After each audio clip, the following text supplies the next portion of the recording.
And again, the surge is widely credited with decreasing tensions and increasing stability in Iraq. So what about Joe Biden? Well, Christina Bellantoni is a senior reporter with Talking Points Memo. She joins us live here in Washington. Christina, what was Joe Biden trying to get at? And is this just another case of Joe Biden being maybe too blunt and not being careful enough?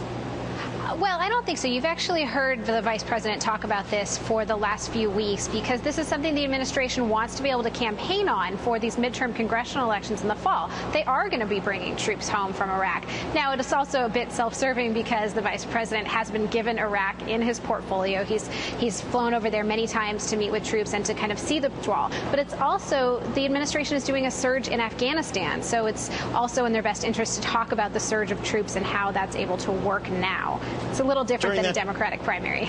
Yeah, during that same interview, Vice President Biden said this about the next terrorist attack on U.S. soil. Watch. The idea of there being a massive attack in the United States like 9/11 is unlikely, in my view. But if you see what's happening, particularly with al-Qaeda in the Arabian Peninsula, they have decided to move in the direction of much more small-bore but devastatingly frightening attacks.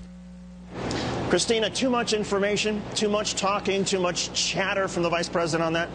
Yeah, that one might have given the White House a bit of heartburn. I mean, some people look at him for his candor, but that's certainly not the message that they want to be having out there very often. I mean, I think that the administration is trying to portray that they are relentlessly focused on rooting out terrorism, and that's why they're going about the foreign policy that they are. But at the same time, you don't necessarily want to talk about that potential. Christina Bellantoni from TalkingPointsMemo.com. You can catch her stuff, TalkingPointsMemo.com. Christina, thank you. Thanks, David. You're welcome.